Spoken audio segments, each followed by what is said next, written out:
Well, this is my first rainy day here in Australia, but I'm sure to see a whole lot more rain on the Appalachian Trail.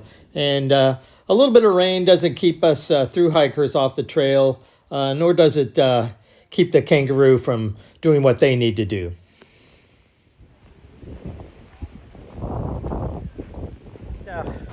Well, today I'm just sort of hiking around a bit in a place called Quarantine Station, and this is where back in the early days of Australia that people first come into from Europe and other places around the world, they would actually be quarantined for a while. So there's a few museums and things around here that I'm going to take a look at and see what I can find.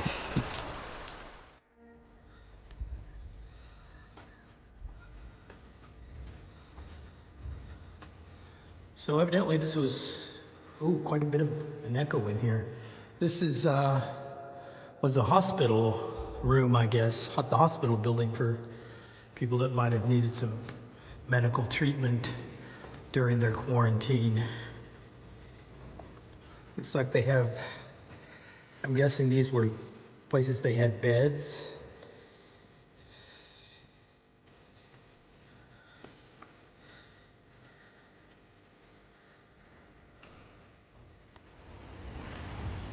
People arriving by ship were often kept in close quarters for several days. This was a perfect environment for diseases to spread.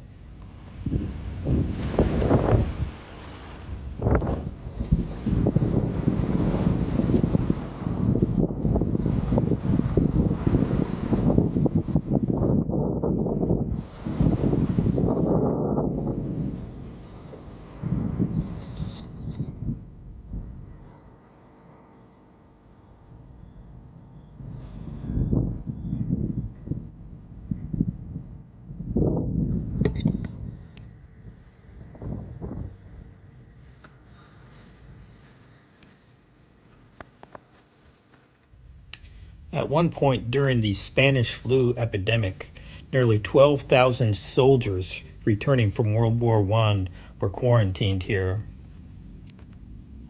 Passengers arriving on ships would often come with typhoid, dysentery, measles, and other diseases. When they arrived, the men and women would be separated and scrubbed in steaming hot showers and vaccinated.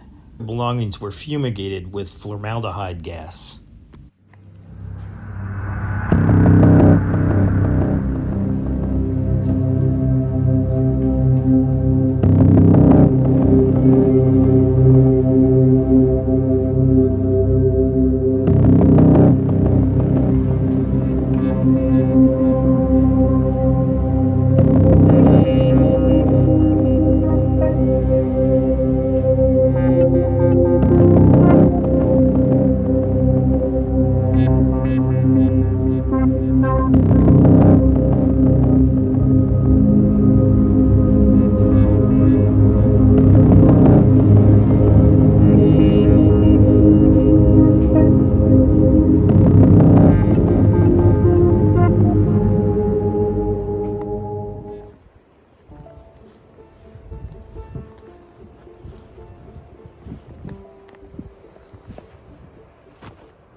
All right, well, I'm walking around right now at the, I think it's called the Shanka Lighthouse Reserve, and it's along the shore here, this on this trail, and I think once I loop around, we'll even find ourselves at the site of the lighthouse.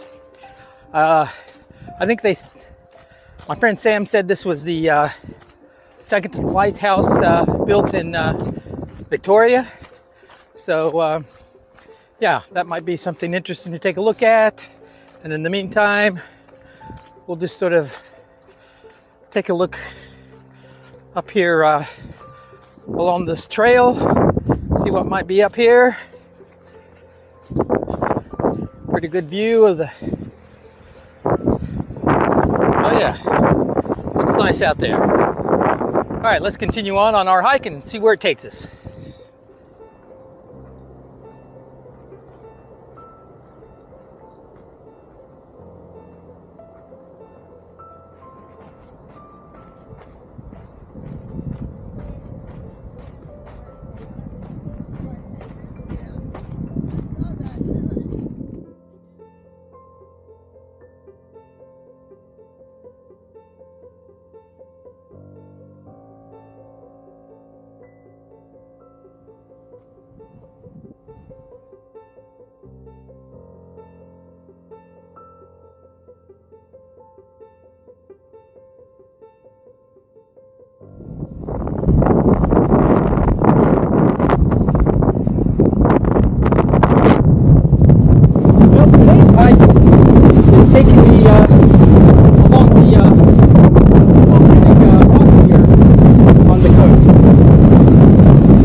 These steps offered a little preview of what it will probably be like on my very first day hiking up the steps along Amicalola Falls on my very first day hiking the Appalachian Trail.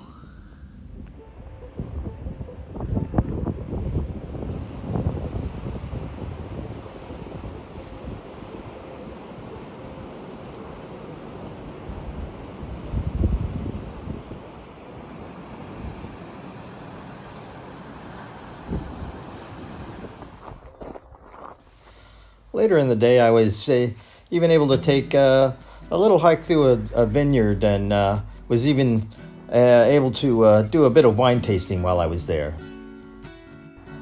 The vineyard also had several sculptures and a sculpture garden that I was able to enjoy.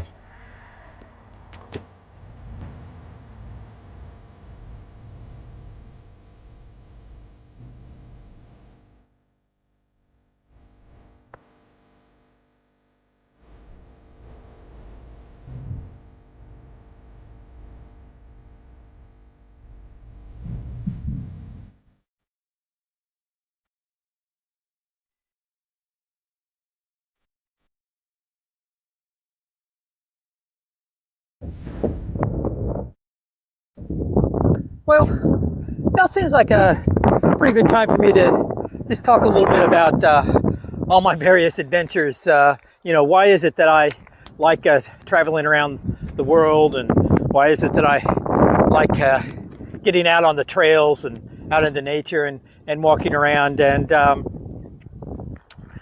sometimes when people like me try to explain, why it is that we do these things that we do, it can be misunderstood sometimes, and I know that I have on occasion, and a lot of other people who are hikers and people that go out for different adventures, we say that it makes me a better person, but that should not be confused with me saying that it makes me better than anyone else. It enriches my life. It gives me a new perspective on things. And when you're traveling around, and especially on the trails, when you're hiking, it gives you a really great opportunity to reflect and think about things and assess your life. And so, I think that's how it makes me a better person. Now, you don't have to, if you're a person that isn't able to travel around the world and doesn't have the time to do a big through hike like the Appalachian Trail, that doesn't mean that there aren't other ways that you can find fulfillment in your life and ways to make yourself a better person. Yeah, and another great thing about all my different adventures, whether it's on the trail or wherever it might be, is it's just the different people that you meet along the way. So maybe I'll introduce you to some of the people that I've already met within the first week of this adventure down under. All right. Well, this is exciting for me. My name is Trevor Harling, and I'm from Toronto, Ontario, Canada. And here we are in northern Australia. We're in Port Douglas, I think, and we just spent the day out in a lovely boat ride out to the barrier reef with some fantastic snorkeling. We had beautiful coral and fish, and we were snorkeling with Bill, who is our host this evening. And so anyways, Bill has asked us to say a few words. He's very much looking forward to his Appalachian hike. And through our adventure through Australia, a few days back, we were in the Grampians National Forest, and we did a 10-kilometer hike. I don't know what that is in miles. About 6.2 miles. About 6.2 miles, significantly uphill and fairly technical. It was called a moderate hike, but even Bill thought that it was maybe a touch more than moderate. But we made it. It's a beautiful view, and we were so lucky to have met Bill, who led the charge. And his nickname became Billy Goat Bill, because he's a machine on the hikes, if you guys haven't already figured that out through all the Bill content that I'm sure you've been viewing and enjoying. Anyways, that's my little chapter of information I wanted to share with you, and I was asked by Bill to share a few thoughts. I will pass it over to my beautiful bride. I'm Sharon Harling, and I am also from Toronto, Canada, and here on a 38-day trip through Australia and New Zealand, and we're fortunate enough to have Bill here with us. And we, as Trevor mentioned earlier, we did a hike in the Grampians National Park. It was identified as moderate, which for the most part I think it was fairly moderate, but near the end, maybe the last half kilometer, it was a true climb. It was hands to the ground, on the rocks, up the rocks, to the top. Anyways, well worth it. The view was spectacular, and we had a great time doing it. And the weather was perfect that day. It wasn't too hot, wasn't too cold. The sun was out. It was absolutely gorgeous. And our only challenge was keeping up with Bill. It was a fabulous day. Can we segue back to your experience snorkeling today in the Great Barrier Reef? Yes, How did you like that? absolutely. Absolutely. I'm not a big snorkeler. That's not my sort of thing, but I had a great day. We did 3 different sites and saw some incredible fish and coral. It was beautiful. The coral is alive and well on the Great Barrier Reef. It's gorgeous. And if you folks continue to follow Bill, which I'm sure you will, otherwise you may not be seeing this chapter right now, you're going to see some images of this wonderful swim that we had this afternoon. So look forward to that. Cheers, everyone. Okay. Cheers.